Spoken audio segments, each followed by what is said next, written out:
Sama, teman-teman di bank kan juga seperti itu kan, yang dikunci persentase bunganya, bukan rupiahnya. Nggak mungkin dong bank bilang, kamu nyimpen berapapun, mau 100.000, mau 1 miliar, mau 10 miliar, bunganya tetap rupiahnya, yaitu 100.000. Ya nggak gitu kan.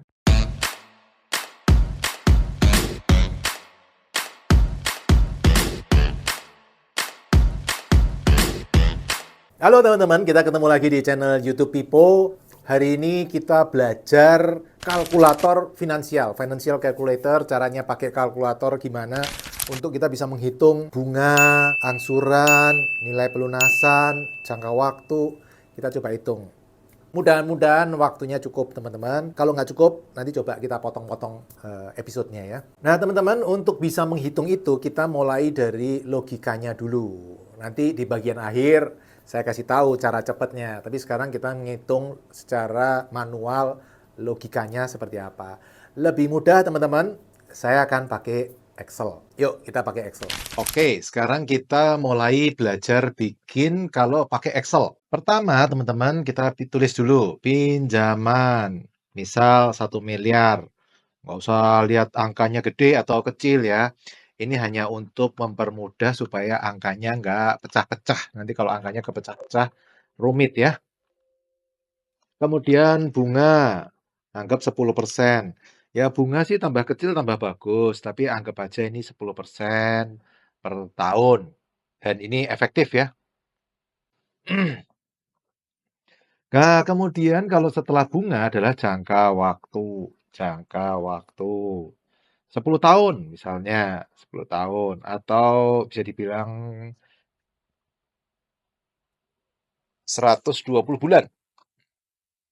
Nah, sekarang kan pertanyaannya angsurannya berapa? Nah, saya biasa pakai rumus PMT. Teman-teman bisa dapatkan rumusnya PMT di sini nih. Sini ketik aja rumus PMT. Ini kebetulan paling atas nih ya. Jadi tinggal kalau enggak ya ketik di sininya PMT. Nah, tuh rumus PMT. Oke. Nah, kalau ditanya rate-nya berapa? Suku bunganya berapa? Ini 10%.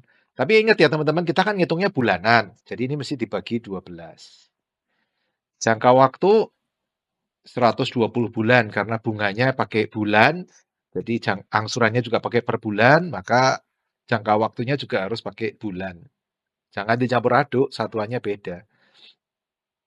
Present value, nah ini pinjamannya berapa nih? 1 miliar. Future value, kita isi 0 kalau sampai lunas. Nah, type, pilih. Kalau type 1 itu berarti bunga bayar di depan, pembayaran pertama dibayar di depan, jadi belum sempat kena bunga, sudah hilang dulu, pokok hutangnya berkurang. Atau kalau KPR, teman-teman, kita hari ini kan ngomongin KPR ya kan. Nah, itu diisi 0 karena angsuran dibayar di belakang. Contoh angsuran yang dibayar di muka itu kalau teman-teman kredit mobil. Mobil itu biasa angsuran dibayar di muka. Nah, berapa angsurannya nih? Oh, 13 juta nih, ketemu 13 juta. Nah, satu ininya hilangin ya petahannya biar nggak pusing. Nah, sekarang untuk buktiin, bener nggak angsuran 1 miliar, bunga 10% per tahun efektif. Jangka waktu 120 bulan adalah 13.215.074 ini. Kita buat perincian, nah, biar jelas. Cara bikin perincian gimana? Nomor ya. Kemudian angsuran. Kemudian angsuran untuk bunga. Angsuran untuk pokok hutang. Sama saldo pinjaman. Saldonya berapa tadi? 1 miliar ya kan? Oh ya, itu angsuran itu kan minus tuh teman-teman. Itu sebenarnya hanya menunjukkan arah cash flow. Jadi 1 miliar itu plus kalau kita terima uang, itu namanya plus. Angsuran minus karena kita keluar uang. Sebenarnya hanya masalah arah cash flow-nya. Itu tidak menunjukkan arti plus minus yang sebenarnya. Oke, nomor 1 angsuran pertama, nomor 2, 3, anggap kita buat 120 bulan ya. Waduh, kecepatan ini mencetnya, saking semangatnya ini. Bentar, 120. Up.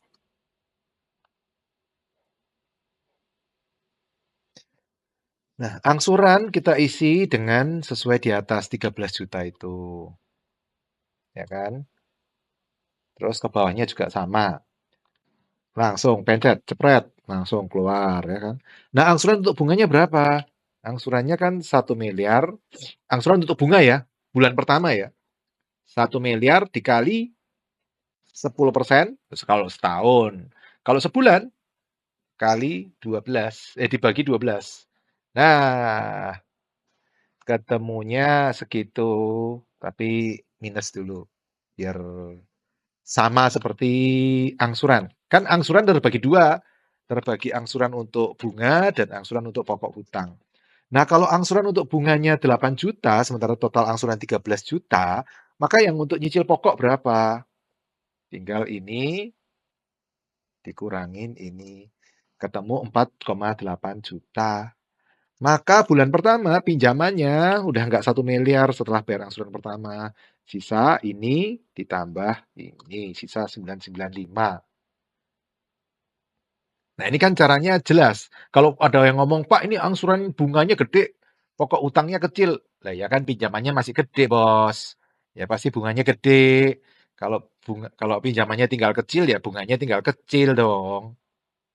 Angsuran gede seperti ini biasanya terjadi pada kredit dengan jangka waktu panjang. Contohnya ini kan 10 tahun, panjang. Coba kalau 3 tahun, pendek. Pasti atau biasanya angsuran pokok akan lebih gede dari angsuran bunga. Ini hanya masalahnya ngitung per bulan aja, teman-teman. Oke, oke, lanjut, lanjut, lanjut. Nah, bulan kedua berapa? Pinjamannya kan sudah bukan 1 miliar, tapi 995. Jadi bunganya ya berdasar 995 tadi, bukan berdasar 1 miliar. Jadi bunganya sama dengan 995 dikali jangka waktu, dikali suku bunga 10% bagi 12. Jangan lupa minus ya, karena arahnya kan keluar uang, bukan terima uang. Nah, angsuran pokoknya sama, langsung ditarik gini aja. Rumusnya sama, saldo pinjamannya sama. Tinggal 990 di akhir bulan kedua, setelah bayar angsuran kedua. Nah, supaya cepat sampai ke bawah nanti harus nol ya. Kalau nggak nol, kita ulang lagi loh. Nah, supaya cepat, teman-teman, ini rumusnya mending B2 ini kita kasih F4. Cepret, seperti itu, dolar-dolar gitu. Nah, biar cepat, bisa di seperti ini. Ups, belum, tunggu. Karena ini belum, ups, belum, sabar. Ini masuk, jebret. Kayak nonton sepak bola aja, jebret-jebret. Nah, sekarang tinggal kita lihat nih, deg-degan nih. Benar nggak ujungnya nol? Kalau nggak nol, kita ulang lagi nih videonya loh. Di bulan ke 120, kita lihat. Oh, hasilnya nol. Nah, benar berarti hitungannya benar. Nah, dengan cara seperti ini kan kita sebenarnya tahu, teman-teman. Misalnya, di bulan ke-60 atau setelah 5 tahun, pinjamannya sisa berapa, Pak? Ini angkanya, 621 juta. Kok enggak 500 tepat, Pak, tengah-tengahnya? Enggak, Bos. Di depan banyak bayar bunga karena di depan pinjamannya masih besar. Jadi banyak bayar bunga. Bunga kan sebenarnya yang tetap bukan bunga rupiahnya, tapi persennya yang tetap. Sama, teman-teman di bank kan juga seperti itu kan, yang dikunci persentase bunganya, bukan rupiahnya. Nggak mungkin dong bank bilang, kamu nyimpen berapapun, mau 100.000, mau 1 miliar, mau 10 miliar, bunganya tetap rupiahnya, yaitu 100.000. Ya nggak gitu kan. Biasanya yang dikunci kan persennya. 10%, mau pinjem 1 miliar atau nabung 1 miliar atau naruh 1 miliar, biasanya yang dikunci persentasenya. Ada tabelnya di dekat teller bank itu kan ada tulisannya. Nggak sampai 10% sih, kalau nyimpen paling 4%. 5%. Apalagi kalau nilai kecil, mungkin malah bunganya lebih kecil lagi ya. Nah ini cara ngitung kalau pakai Excel teman-teman. Nah, kalau pakai kalkulator finansial seperti apa? Misal nih teman-teman, saya yang paling suka pakai ini nih, Easy Financial Calculator ya. Teman-teman lihat pakai TVM Calculator. Misalnya samain 1 miliar ya tadi ya, kita lihat angkanya bener nggak. 1 miliar sampai lunas. Future value itu berarti ke depan angkanya berapa. Kan kita mau sampai lunas ya, kita isi 0. Present value itu pinjaman hari ini berapa. Nah, bunganya tadi 10%, jangka waktunya 120 bulan. Nah, PMT-nya berapa? Angsurannya mestinya 13 juta sekian seperti yang kita lihat di Excel tadi. Nah, sama kan? 13 juta 215.074 rupiah. Nah, kalau kita mau ngecek, teman-teman, bisa juga pakai kalkulator ini. Yaitu saya biasa lebih suka pakai yang loan calculator. Misal pinjamannya 1 miliar. Jangka bunganya 10%, jangka waktu 10 tahun. Maka angsurannya tetap ya 13.215. Nah, dilihat di amortisasinya tuh. Amortisasinya sama. Di akhir bulan ke 120 harusnya 0. Bulan ke 60 tadi Pak, 621 juta sekian. Sama nggak? Sama nih. Bulan ke 60 teman-teman lihat kan 621 sekian-sekian. Jadi mau dibolak-balik pakai apapun bisa. Nah, kalau ngitung angsuran setelah naik bunga gimana? Wah, ini lebih rumit teman-teman. Ya kan, ini kan tadi ngitung bunganya sama semua. Kalau teman-teman mau ngitung lebih rumit, caranya gini. Misal pinjam 1 miliar, ya kan? Bunga 10%. Jangka waktu 10 tahun. Kan angsurannya 13.215. Nah, teman-teman misal promonya 2 tahun pertama fix, tahun ketiga floating. Nah, kita bisa hitung dari TVM ini. Gimana, sudah mulai pusing? Kemarin ada yang minta topik ini loh, makanya saya jelasin ya kan teman-teman. Kalau teman-teman pusing, tonton berulang-ulang, pelajarin pelan-pelan. Saya juga untuk belajar ini juga butuh waktu teman-teman dulu. Teman-teman tonton berulang-ulang, di pause, dicatat, nanti dibiasakan, pakai kalau sudah terbiasa sebenarnya gampang. Nah, kita lihat ya. Jadi kalau 1 miliar angsuran 13 juta, setelah jangka waktu berapa? 24 bulan, kan 24 bulan fix atau 2 tahun fix. Maka future value-nya sudah bukan 1 miliar, tapi berapa? 870 juta.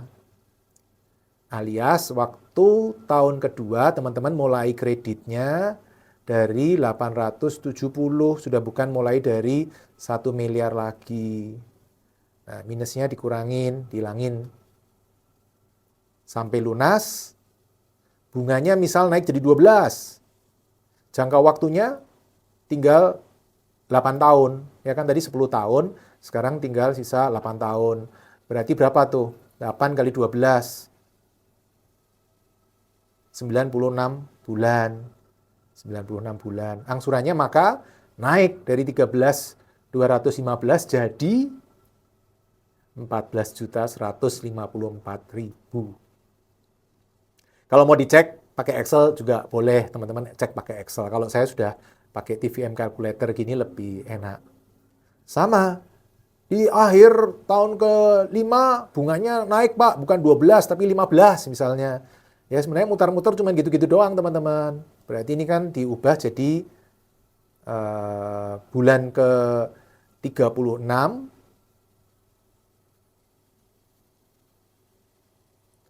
Karena tahun kedua ke tahun kelima 36 bulan, future value-nya berapa? Dengan pokok hutang 870 juta, angsuran 14 juta, bunganya 12%, maka di akhir tahun kelima berapa? 636 juta. Terus angsuran barunya jadi berapa? Ya, ini kita pindah, kopas dulu ya. Copy, paste. No, minusnya dikurangin. Pak, minusnya kenapa dikurangin? Ini sebenarnya minus itu hanya menunjukkan arah cash flow sih. Kalau plus itu berarti uang masuk, kalau minus berarti uang keluar. Sebenarnya cuma itu doang. Nah, future value-nya kita ubah sampai 0. Jangka waktu tinggal 60 bulan, kan dari tahun ke-5 sampai tahun ke-10. Maka angsurannya berubah, udah bukan 14 juta lagi, tapi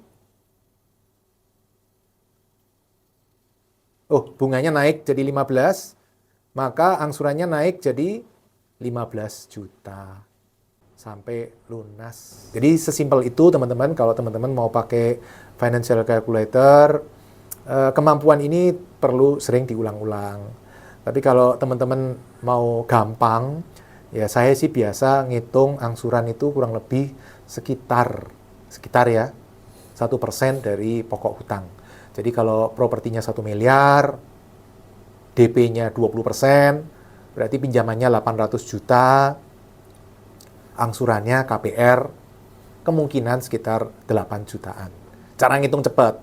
Tentu saya punya tabelnya sendiri kalau bunganya 5% berapa, bunganya 8% berapa, bunganya 10% berapa. Tapi kalau teman-teman mau, bisa juga pakai kalkulator ini. Nah, teman-teman nanti bisa lihat scoring Pipo di video yang lain. Linknya ada di sini. Teman-teman pelajari cara cepatnya. Atau teman-teman ikut seminar gratis.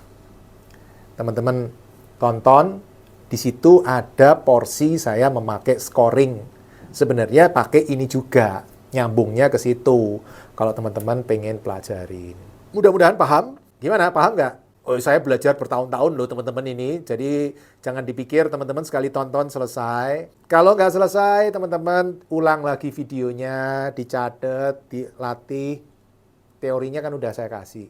Ini adalah dasar untuk teman-teman bisa memakai ilmu yang selama ini saya pakai. Yaitu membeli properti yang income-nya lebih besar dari angsuran. Kan harus bisa ngitung income, harus bisa ngitung angsuran. Cuman bisa ngitung angsuran, nggak bisa ngitung income, juga nggak lengkap. Nah, teman-teman praktekin, tonton seminar gratisnya. Nanti waktu saya jelasin tentang scoring, itu sebenarnya pakai ini, kalkulator. Semoga sukses selalu. Salam Passive Income Property. Terima kasih telah mengikuti video hingga selesai. Untuk yang belum subscribe, ayo subscribe channel Pipo Hargianto dan klik lonceng notifikasi untuk mengikuti video-video selanjutnya. Teman-teman juga bisa mengikuti seminar-seminar gratis yang saya bagikan. Silakan daftar melalui nomor berikut.